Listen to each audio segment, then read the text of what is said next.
Page 146. The Mayflowers, Saints and Strangers.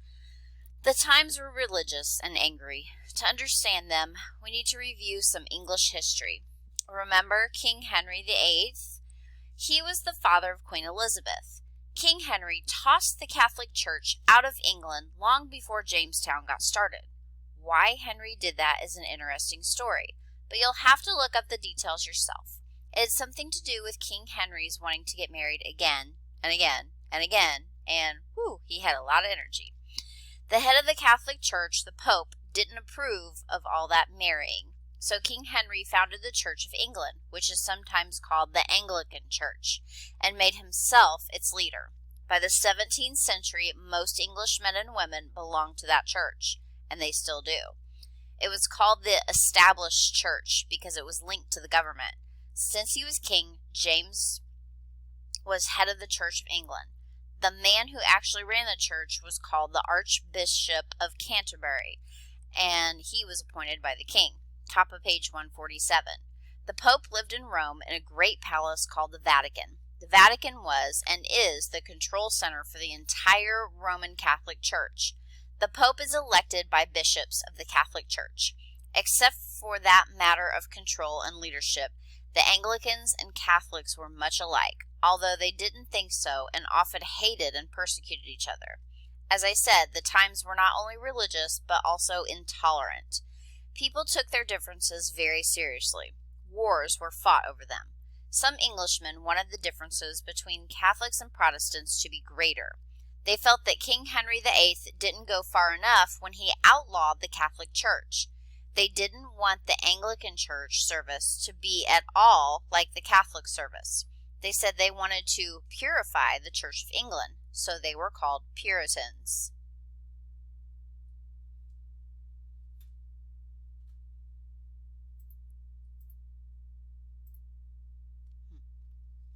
Others wanted to go even further. They believed people could speak directly to God without a priest or bishop at all. They wanted to separate themselves from the Church of England and from congregations and form congregations of their own. They called themselves saints.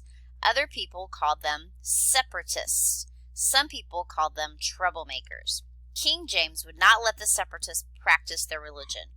They had to go to the Church of England or go to jail. Their religion was more important to them than their homes, and sometimes than life itself.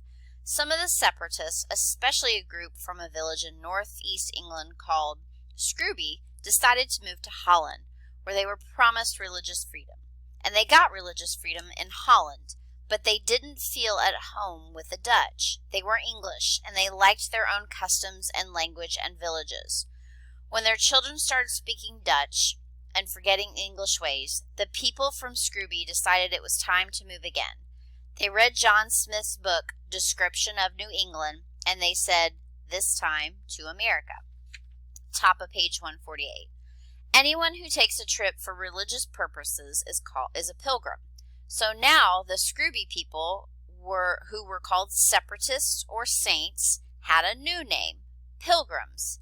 They were the first of many boatloads of pilgrims who would come to America to be free to believe whatever they wanted to believe. They, however, were pilgrims with a capital P, the Pilgrims. The year is 1620. The boat they take is named the Mayflower. Of the 102 on board, only about half are saints. The Scrooby people call the others strangers. The strangers are leaving England for adventure or because they are unhappy or in trouble. Saints and strangers have many things in common. Most are from the lower classes. Most have a trade. They expect to work hard. They are ambitious, and they can't stand the new ideas that are changing England. All want a better life, but the saints hope to build a society more perfect than any on earth. Among the strangers are 10 indentured servants, a professional soldier, a barrel maker, 4 orphans indentured or bound to work without pay until they are 21, and a man soon to be convicted of murder. Among the saints is William Bradford, who will be elected as the colony's second governor and will write their story. It was a terrible voyage, taking 66 days. The ship is small, wet, and foul. The smells are horrid. There is no place to change or wash clothes. Each adult is assigned a space below deck measuring 7 by 2.5 feet. Children get even less room. None of the passengers are allowed on deck. There is little fresh air below, and many are sick. Fresh food soon runs out, and then there is hard bread and dried meat that is wet and moldy. But the pilgrims have onions, lemon juice, and beer to keep them from getting the dreaded scurvy. Scurvy is a disease resulting from lack of vitamin C. It makes people bleed easily and causes their teeth to fall out. That's a little side note next to the word scurvy. Back to the top paragraph in the middle. Amazingly, only one person dies.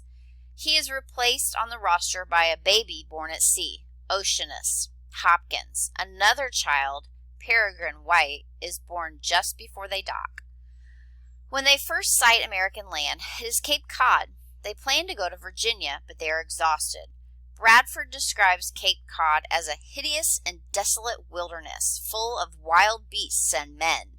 They sail around the Cape to a place they see on Smith's map. He has called it Plymouth, after a town in England. Before they get off the ship, there are matters to attend. There has been trouble between saints and strangers, and it needs to be settled. They must live together peacefully. They need rules and laws and leaders, so they draw up a plan of government, the Mayflower Compact, which establishes a governing body. To enact, constitute, and frame such just and equal laws, ordinances, acts, constitutions, offices, for the general good of the colony, unto which we promise all due submission and obedience. Top of page 50. The Mayflower Compact is one of the greatest documents of American history. Here is a group of settlers able to govern themselves, reasonable people who agree to live together under a government of laws.